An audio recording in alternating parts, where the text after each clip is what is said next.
বাংলাদেশ জাতীয়তাবাদী দল বিএনপির প্রতিষ্ঠাতা শহীদ রাষ্ট্রপতি জিয়াউর রহমানের 89তম শুভ জন্মবার্ষিকী উপলক্ষে মক্কা প্রাদেশিক বিএনপির দোয়া ও হাজিয়ালার মাঝে খানা বিতরণ করা হয়।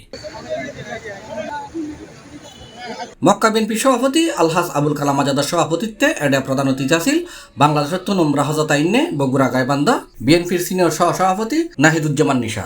বিশেষ অতিথি ছিল মক্কা বিএনপির সাধারণ সম্পাদক ইঞ্জিনিয়ার তাজুল ইসলাম, মক্কা বিএনপির প্রধান উপদেষ্টা ইঞ্জিনিয়ার নাসির খান চৌধুরী সহসভাপতি ও চট্টগ্রাম জাতীয়তাবাদী প্রবাসী ফোরাম মক্কার সভাপতি রাশেদুল আমিন চৌধুরী, মক্কা বিএনপির সাংগঠনিক সম্পাদক আব্দুল কাদের, মক্কা শ্রমিক দলের সভাপতি মোবারক হোসেন, মক্কা স্বেচ্ছাসেবক দলের সভাপতি একরামুল হক, মক্কা মিসফালা বিএনপির সভাপতি এনামুল হক মোল্লা, মক্কা মিসফালা বিএনপির সাধারণ সম্পাদক জাহাঙ্গীর আলম, মক্কা যুবদলের সিনিয়র যুগ্ম সাধারণ সম্পাদক আসলাম খান, মক্কা যুবদলের সাংগঠনিক সম্পাদক সাদাত হোসেন।